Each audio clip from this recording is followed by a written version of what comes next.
Hello. Hi. Thank you so much for coming here. Thank you for having me. I wish I could say you came all the way from the UK just for us, but... Yeah, well, thank you for the first class flights, by the way. That was so generous. You're so welcome. You're so welcome. I wish we had actually done that, but I'm just so thankful that we managed to snag you while you're here. It's a privilege, thank you. How's your time been in Sydney? It's been great until yesterday, and La Nina, is it? La Nina's happening. The rain season is back again for like the third year in a row, but until then it was gorgeous. It's La Nina. La Nina needs to go away. La Yeah. Nina. I think I brought the weather back from Canada with me. Yeah. Or maybe you brought it from the UK. I know. Well, we had a week of good, so I'm hoping that I at least got that. Maybe it will turn. It might bounce back. Let's hope so. I had a look at your story on Instagram and saw that you were in the gym. Yeah. We're gonna play that for you now. Let's have a look.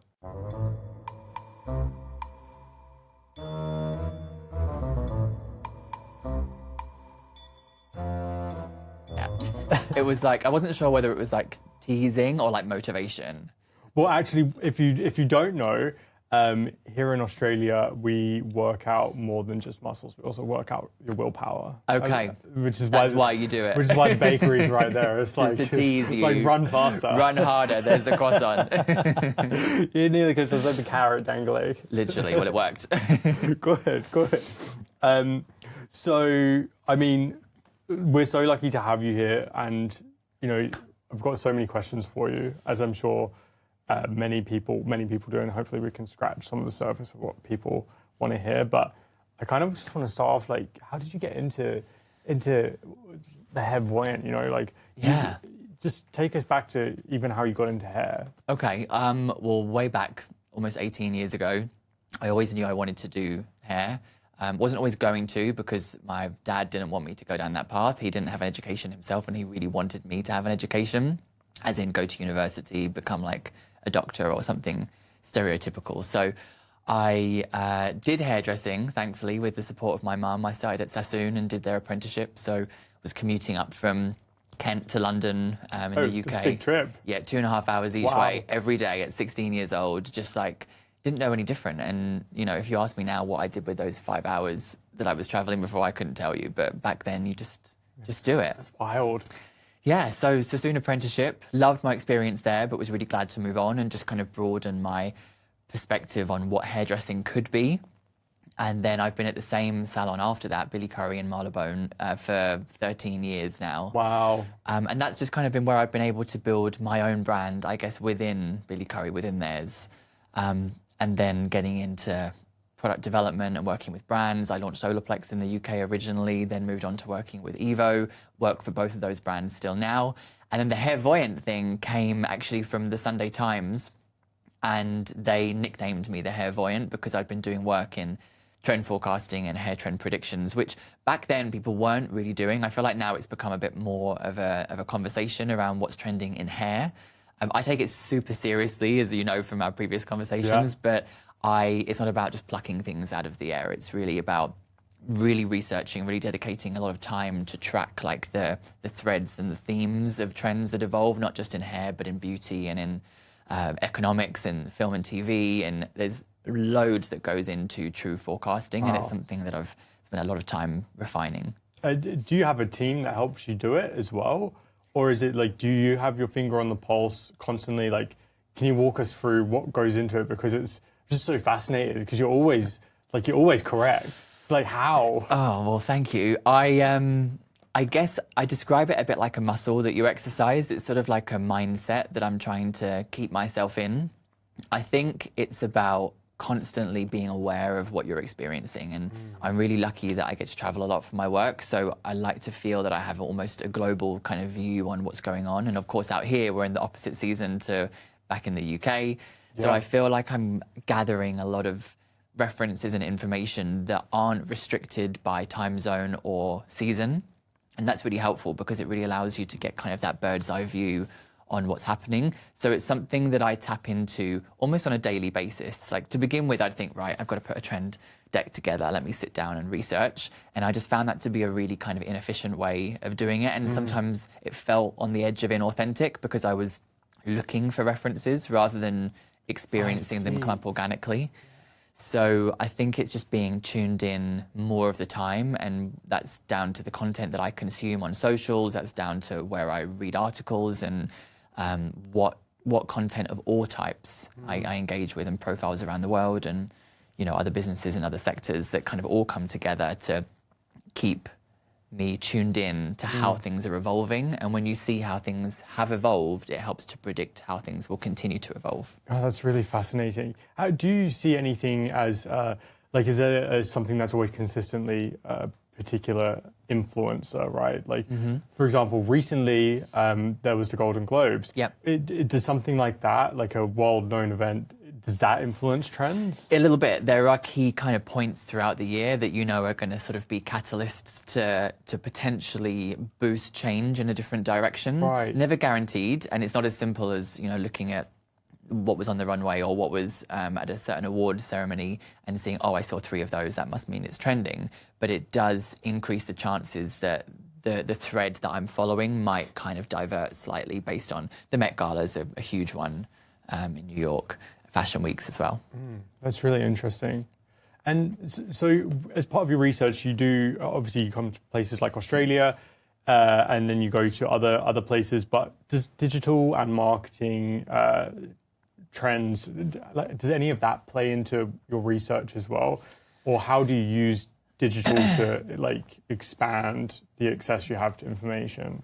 I think the way that I would use digital is to be able to hold what would traditionally have been like a physical mood board, or I imagine like pins on a wall tracking like the timeline of things. But I do all of that digitally, and I do that through like Pinterest boards, or I don't actually use Pinterest, but I use like that kind of mood boarding system to gather Pinterest. assets. And I do as well. It's like, I feel like I love how it takes you on that little journey of, you click on one thing and then suddenly you're somewhere else, but you see the thread.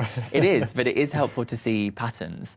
And so I'm saving images in albums, I'm making notes of kind of keywords or key themes, and just making sure that I'm bringing, we were talking earlier about how if I can do something in 3 minutes, I'll do it straight away. Yes. I feel like that ties into it a little bit as well, the productivity thing, because the more you're tuned into, I've just seen that, that's something I haven't seen before, I wonder whether that will pop up again.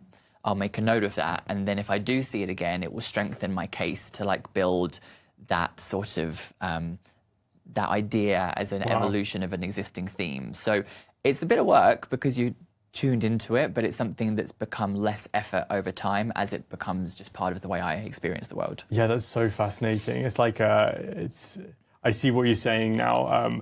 The method that goes into it is based on experience and always having your finger on the pulse. A little bit. It sounds exhausting, but once you do make a habit out of it, it just becomes sort of ingrained in you, I think. Yeah, wow. It's very cool. It's very, very cool because you're always correct. Well, I don't know what to say. I feel like sometimes it's, what comes first, the chicken or the egg? Like if I'm talking about something, people pick up on it, and then does it become a thing, or was it always going to become a thing? But I believe in my references and I believe in my research, and so I think it's possibly a bit of both. Yeah, it's very cool. And so let's go back to, your experience in the industry, maybe even before you came to Hair-Voyant. I love it, the Hair-Voyant. I know. I'm so glad that I didn't think of it, because it's not the kind of thing you can really comfortably say about yourself. But when the Sunday Times say it, then it seems to have stuck. Yeah, it's great. Like Sunday Times coined it out. Take it. Right, exactly. Take it and run with it. I did trademark it actually, just in case. Did you? Yeah. I love that. Yeah. Just in case. Good for you. Yeah. What about like your people who have influenced you, or like your heroes in the industry? Do you have anyone that you particularly look up to, even now, that you just think like, wow? I get this question a lot, and it's always a tricky one to answer because there are so many people who I admire, whose profiles have come before me. But one of the things that I've struggled with when looking for opportunities or when trying to advance is people want you to follow a certain path. They want you to be the session stylist only, or the educator only, or the busy salon stylist only. And I've always tried to kind of forge my own path and do what the combination of things that feels most authentic to me. And so what I actually do is actively look outside of the hairdressing industry for mentors, for profiles that inspire me, of people that are doing similar style of work, but specifically not within hairdressing. And I feel that that allows me to get a slightly newer, fresher, less bias idea pool of how to progress. Like I look at strange things like dentists and people who are still like service providers and still That's so creatives, interesting. especially aesthetic dentists, to kind of keep my vision broader rather than just looking at what the hairdressing industry is doing. It's always good to borrow, I think, from other industries. Agreed. I used to work in video games, and it's like such a new industry that they don't have their own. They don't have like a foundation of like theory and years and years of practice. So they borrow a lot from architecture to build Right. like settings Interesting. and plays. And I feel like hairdressing has been around obviously for like hundreds and hundreds of years, but the rest of the world has moved so fast in terms of tech and like access to things, and there's so much that beauty in general can just borrow from the rest of the industry. So it's very cool that you do that. It makes sense because it's very forward thinking, I think. I don't like the idea of being boxed in anything in totally. life. I like the idea of, to be honest with you, I really am grateful for my Sassoon foundations because I was taught how to keep hair healthy and how to respect the natural curl pattern or natural texture of any kind. But there was a very rigid way of doing things and a very specific aesthetic. And I love having branched out of that and had access to what I call complementary verticals. So I'm talking a lot now about regenerative medicine and how we can incorporate a little bit of stem cell technology into the work that we do as hairdressers, which is not something that traditionally would be present in hairdressing at all, but I'm trying to broaden what it means to be part of the hairdressing industry. And was that always the plan? Because you've kind of like carved out this niche, and it's you said that some other people are doing it, but I mean like no one's doing it you definitely like leading the trend, right? Even when I watch your stuff, I'm just like, that's really, really fascinating. So was that always the plan to land in this specific niche? I wouldn't say it's always been the plan because the plan tends to keep evolving, but I do. As it should. Right. I'm sorry, I can't remember the book that I read it in, but I read something about aligning your decisions based on philosophies that you set for yourself, and also thinking about, we talk about it in content creation like pillars, but the pillars of your life and what's important to you. And so I'm always kind of trying to identify the three main topics that I feel like I can really authentically speak to, that I'm passionate about, that I enjoy, but that also that I have experience in. And they do evolve and they do change, but the leading one for me at the moment is innovation. And so that started really 10 years ago when I launched Olaplex in the UK. I was part of the team that launched Olaplex in the UK. And I knew it was going to innovate. I knew it was going to change the industry forever. I just had a feeling about it. And that's kind of become a bit of a theme. And I feel like it plays into what helps me with the trend forecasting is the ability to kind of track patterns and pinpoint catalysts that are going to make change. So innovation for me is something that I'm always tuned into now, because it's sort of one of my main selection of themes that I feel really authentically fits me and what I want to evolve to. It's like an intuition. Go with your gut. It is a little bit. It's kind of informed intuition, I think, intuition, I I hope. like It's lots, 18 years in the industry. I've worked on MPD projects. I've developed product lines for companies and worked for various different people and seen different parts of the world. And I'm quite nerdy when it comes to ingredients and things like that. So the idea of, I feel as though I can tell when something's different, or I get a sense. And then of course you go digging and you go research and you get your facts and make sure that it really is. And I love that you say you're nerdy about the ingredients. It's great. Everybody's got their thing they love to sink their teeth into. Yeah. What would you say to, we've got this like new next gen of stylists coming up now. What would you say to some of the ones that look up to you and just be like, wow, I want to do that? I think I would say to just really get to know what makes you tick. It's really useful to look at other people and think, oh, I like what they're doing. I like what they're doing. But I think it's okay to take bits of many different people that inspire you and put them together and mix in a bit of yourself in it as well. I think it can be challenging to pinpoint one hero hairdresser that you think is doing exactly what you want to do, because it's harder to make that authentically about you. So I guess start putting that puzzle together of all the different bits that you love. Say yes to as many things as possible. Say yes, it's That's huge. something that I was taught very early on. It was say yes until you have to say no, which is basically continue saying yes to opportunities, even if you don't know what the full picture looks like, because you can always say, actually, you know what, after learning more, this isn't right for me. But if you say no too quickly, you risk losing out on opportunities and losing out on opportunities to grow and learn as well. For sure. Yeah, it's so important. I learned that very, very early. Like, just say yes and make it happen. It's always better to regret something you have done than something that you haven't done. Yeah, yes, I in like that. all of life, Yeah, right? I like that. You buy the expensive leather jacket. Oh, I spent the money, but you've got it. Like, I regret buying it, but you know, it's done. But if I look you didn't fire. buy it, right? But if you didn't buy it, you can bet that you would be thinking about that leather jacket for sure. years and years later that you should have bought. I still have several of those leather jackets I should have bought. The other thing I was going to ask you as well was just kind of going back to not necessarily talking about trends in hair and beauty, but just more trends in hair and beauty with tech and digital, right?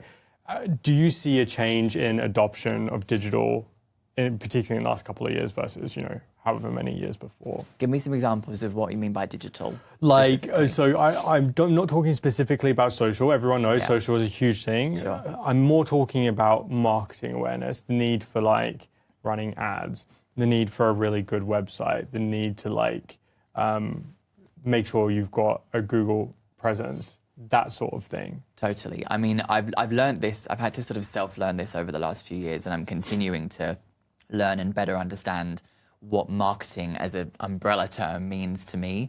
You're absolutely right. Like, it starts with socials, and that is the most tangible place for most people to start. It's the lowest barrier of entry. Absolutely. And you can start straight away. You don't have to have any money. You can literally just start creating and start doing that.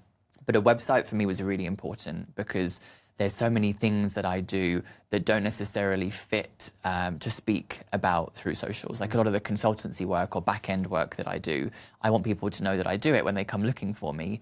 But I'm not necessarily going to be creating videos every week on, to be honest with you, stuff that's often embargoed or that I've signed NDAs against. Sure.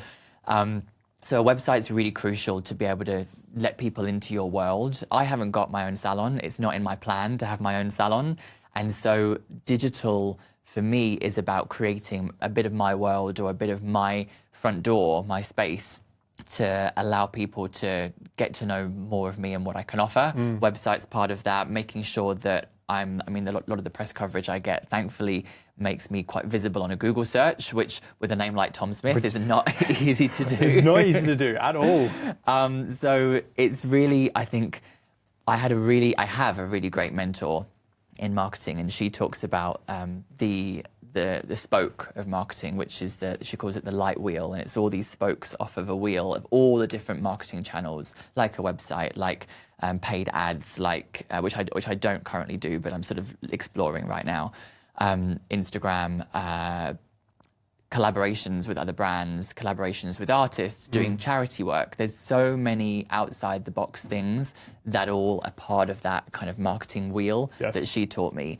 And so figuring out what those spokes are for you and your own business and your own brand is helpful. You can't do all of them at 100 all the time. You've got to pick the ones that you can prioritize and pick the secondary and tertiary ones, but at least being aware of all the different ways that you can market yourself digitally and otherwise means you can make an informed choice about where you shift your energy from time to time. For sure. I also love that you have that resource and that person in your corner because it, like when we worked together, it was very easy to find you and good. Like, no, literally, like beeline straight into your world, as you called it, and it was very, like, everything's very clear, and it's really great structure. And a lot of hairdressers, I think, or people in beauty in general, undervalue or aren't quite like aware of how important it is to have that structure.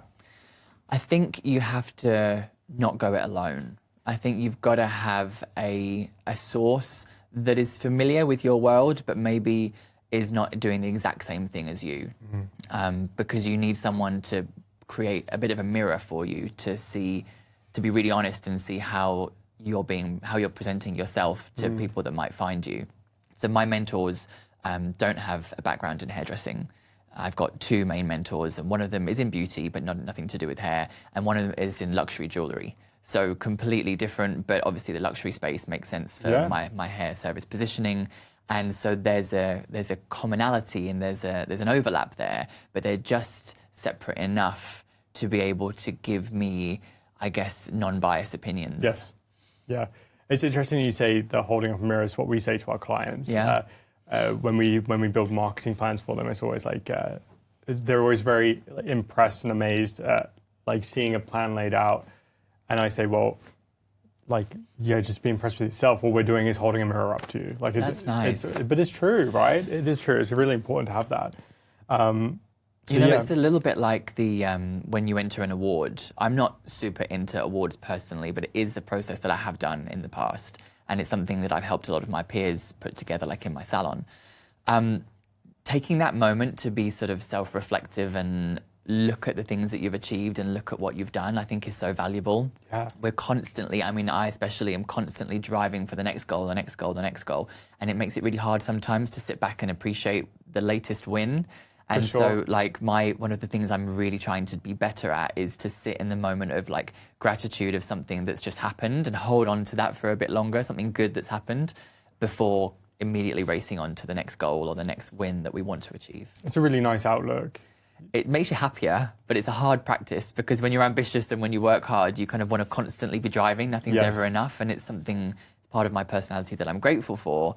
But just to appreciate some of your hard work. Just sometimes look behind you and see how far you've come. A little bit. Yeah. I do recommend it. I don't do it enough. I'm by no means an expert on it, but I'm trying to get better. You're like, okay, next thing. I know. It's okay. It's not the worst thing in the world, but it's a good way to make you happier, as you said. So I want to talk about your following on particularly YouTube. Okay. I dug into your YouTube. You've got like 1.2 million views, which is gigantic.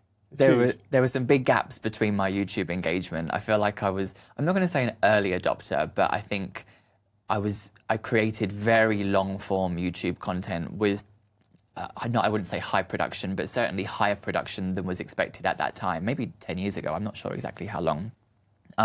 Doing hair transformations with a crew, mic'd up, like I invested in doing that, which is why there was only maybe 3 videos that I did way back then, because it was, 2 days of filming, a big expense, a big time. Now it's so much easier and so much more attainable to create content.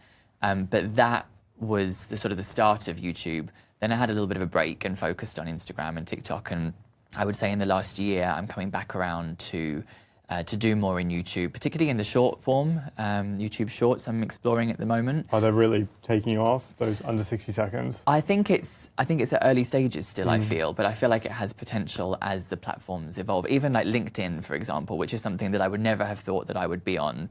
But as a consultant, as someone, moving in business in a different way now, having LinkedIn as a platform is really interesting, and they've just started a video streaming section of LinkedIn. Cool. So it's sort of showing me that short form video is not going anywhere, and it's only becoming more refined on different platforms. It's I would never have thought I would like doom scroll through LinkedIn, right. But I literally do. And people share the most fascinating things on there. Totally, and it's a bit of breath of fresh air compared to some of the more mind-numbing stuff that we get. Totally. From what we're consuming ourselves. And I also think LinkedIn is there's not many stylists or people from the industry on LinkedIn, but all the brands and the distributors are there. Totally, it's definitely a good place to be seen by new audiences. And if, as a hairdresser, if you have goals to move outside of traditional salon hairdressing, or at least to add to what you're offering, being seen in those spaces, I think, is not to be underestimated. For sure, 100%. Definitely an untapped market there, 100%. So we've now got like your website, we've got your Instagram, we've got like YouTube, we've got LinkedIn. You mentioned before about the wheel. Is there a master plan for your presentation across all of these different channels? I would say yes. I'd say like anything, it could always be developed and refined further. Always, but there's a plan. There is a plan, and I definitely show a different side of what I offer on LinkedIn to what I do on TikTok, for example. I will say that I have a strong content strategy that goes out on at least 3 platforms, so Instagram, TikTok, and YouTube Shorts, at least 5 times a week. which is a lot to keep up. And there are times where the content is maybe recycled or reworked for different platforms, but I'm trying to keep in mind that there's a different audience on each of those platforms. For sure. It's just really the reason why I ask and the reason why I'm pushing the point is just because I think that there's again not a misinformation, but more of a lack of awareness at actually how important having a plan is, right? Totally.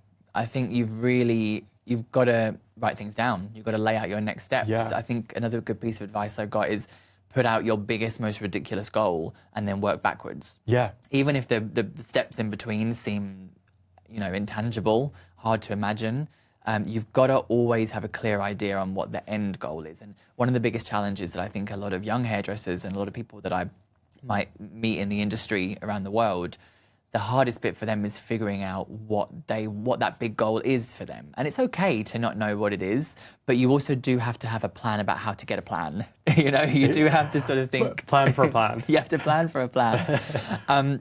And you have to expose yourself to new opportunities, a bit like our point of saying yes, like that's all part of it.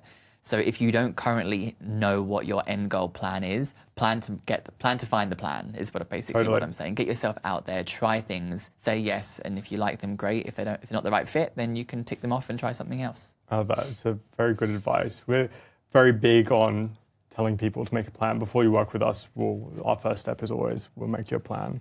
Because there's no point doing things if you don't know why you're doing them. Well, then how do you measure success? Exactly. Yeah, completely agree. Exactly.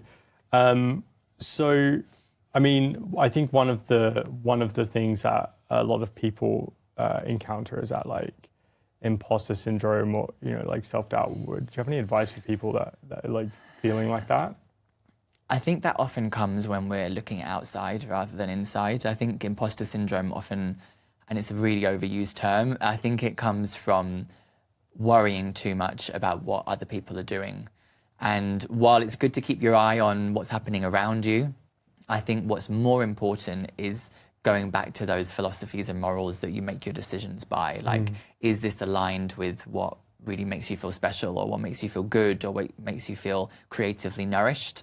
It's a constant practice, a bit like meditation. You can't do it wrong because the whole process of bringing your thought back to yourself and your own instincts is the goal. You're winning. When you bring your thought back to what is my mission, that bringing it back in itself is the practice. That is the win. Your mind's always going to wander. You're always going to have imposter type thoughts. You're always going to look outside of yourself and feel pangs of jealousy. I do all the time. I'm thinking, I want to be doing that, or I want to be going there. But the practice of bringing yourself back to where you are now, I think, is what we should focus on. Trust the process. Totally. So what do you think the future of the industry is? It's actually a question I spend a lot of time thinking about. With my brand pillar of innovation, I'm always looking forwards, looking back a little bit when I have to sort of see where we've come from. But I am constantly excited by newness in the industry, not just in my work, but just in life a little bit. I would say what I'm most excited by at the moment is how much wider what we offer as hairdressers, how much wider the offering is becoming. So I started working last year with a brand that's making red light helmets for hair growth. Now, I saw that. So red light is something that I'm also nerdy in other parts of my life. I'm fascinated by longevity and how to kind of balance what we're doing, all the not so great things we as humans are subjected to, like pollution and whatever, what we can do to combat that and be as productive and as effective in our lives as possible. So longevity is something that I research a lot about. I listen to a lot of podcasts. I'm really fascinated by that guy that wants to live forever. I'm like, okay, oh yeah, I know that guy. That. The one that he's got his son in all the marketing materials as well. Yeah. Yeah, people think he's nuts, but actually, if you deep dive, I'm like, you might have a point here. So, a bit like when I first saw Olaplex and I was like, this is going to change things. I do feel like the space of longevity and the space of regenerative medicine is going to be offering more and more outside of the medical industry. So red light has been around for decades in the medical world. I mean, I love red And light. I remember in the pandemic, I bought one of those scary stick-on face masks, probably one of the first ones that were available, and I made a habit of using it. And then eventually I justified, speaking of impulsive purchases, I justified purchasing a full body panel that hangs on the back of my office door at home. Oh, really? It was an investment, but I'd proven to myself that I used the mask, so I thought I deserved the, the full body panel. If I'm doing my face, I may as well do everything all at once. And that just organically became part of my life. And then I saw the technology and I read some studies about its efficacy in hair growth and in hair care. And, you know, as you know, the one thing that we as hairdressers don't have much control over is how the hair grows out of the head, like what texture it grows out, how thick it is. When we go through hair loss, there's a very limited pool of things that really work. And there are studies that show that red light positively impacts hair growth. And not just the growth, but like the strength of the hair and the scalp health and all those things that combine together to make the hair healthier. So I'm super excited about offering red light as a modality or as a tool to use at home. Admittedly, you can use it in salons as a sort of introduction. But in order for red light to work, you do have to have, you know, use it most days at home. But some of the devices that are available now make that very easy. And then the second part that kind of broadens this even further is the work that's happening in stem cells and exosomes. And for those who don't know, stem cells are basically the parts of our body that are little healing regenerative cells. So when we have a cut or a bruise, what brings that back to normal is our stem cells kind of leaping into action. So the idea that we can use as hairdressers some of this technology, and there are brands now that are using exosomes, which are messengers that send messages from stem cells to our own cells to work younger and healthier and work harder, means that we can literally control our hair and how it grows out of our head, keeping it thicker, keeping it stronger, reducing hair loss. And they really work, and they have like the good kind of clinical studies to back them up. So that's not something I ever imagined touching within hairdressing. I started off just doing colour. I was a colourist at Sassoon, and I really didn't like just doing one practice. I wanted to cut. I now do extensions. I do texture services, perms, keratins, like the full picture. So to be able to spread that even further and incorporate red light and stem cells from regenerative medicine within the scope of what I can do safely as a hairdresser, of course, I'm not injecting people, is incredibly fascinating to me. And I think if you want to be part of the future of the hairdressing industry, having your finger on the pulse of these new things and not being fearful of them, but being open-minded to them is a really great way of staying ahead of the game. It's very inspiring. It's very inspiring. I love hearing how it's just, as you called it, widening. Yeah. It's very, very cool. I also see some of these influencers from the industry talking more about like AI and, you know, the adoption of how that fits into service as well. Totally. Things are changing so much. They're changing so much, and they're going to change whether we like it or not. So I'm sorry, there's zero value in resisting and zero value in complaining about it. I find it just as infuriating as everyone else that you search blonde balayage on Google and 90% of the images now are AI generated. It's super... Oh, really? I didn't even know that. It's super unhelpful when clients are bringing in images. So we do need to pivot, and I don't quite know what that looks like yet, but you cannot complain about it. You cannot resist it because it's happening. And I think being open-minded to the change is the way that you become part of the change and don't get left behind. Totally. Yeah, it's how you future-proof yourself. Absolutely. And the people want to be, they want to, a lot of our clients want to be ahead of the trends. They want to be on the forefront of the change. And, you know, how you do it, you have to be in the know, and you have to be open to change. Yeah, I would say don't take things at face value, like, you know, ChatGPT and all of these things. People, I think, are exploring them and playing with them, which is great, but I think it's really dangerous to just take things verbatim and use them. I think use it as a tool rather than using it to replace your brain. Oh, for sure. 100%. There's like, I'm such a dork when it comes to ChatGPT. No, truly I am. I'm a big believer in using ChatGPT to just, like, we're human, we have so many thoughts going through our head. It's just very useful to like streamline and like extract the key things. Yeah, ChatGPT and AI, it's there to help you, but like, don't replace your brain. Less than ideal consultations. So, are you ready to go? Yeah. The name of the game is I'm going to put headphones on you, and I'm going to play music, so you won't be able to hear anything that I'm saying. Okay. and I'm going to ask you, I'm going to say trends that you've posted that you're famous for, and you're going to have to try and guess which trend I'm talking about. You're going to test me. Okay. I'm going to test you. Okay, so these belong to you. Okay. Pop these on. And do you have a flavour of choice for your music? Lady Gaga and only Lady Gaga if possible. We can do that. Okay. How about Just Dance? It's iconic. Whatever, anything. It's iconic. All right. Can you hear me? Maybe a bit louder. Can you hear me? No. We're good, yeah? All right, cool.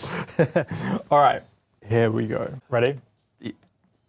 Big blowout hair. Blowout. Do it again.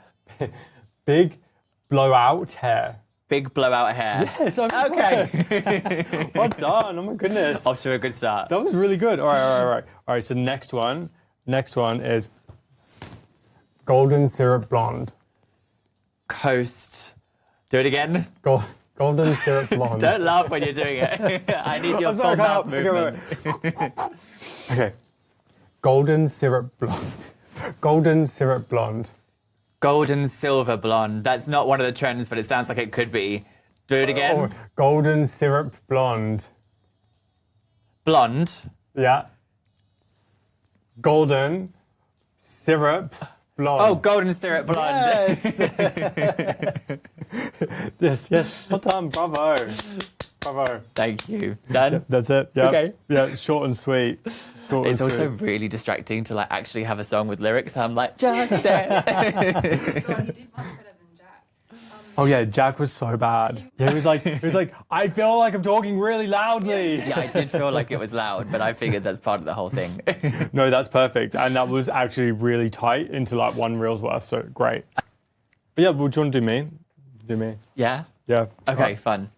Or I should just make them up though, because if you've got them written down, then you know what well, I'm you going to can say. make them up. Yeah, I only had 2 written down, so you can. So these are trends that I think of mine that you might have known that I want you to see if you can. Just hit me with your best trend. Is it playing?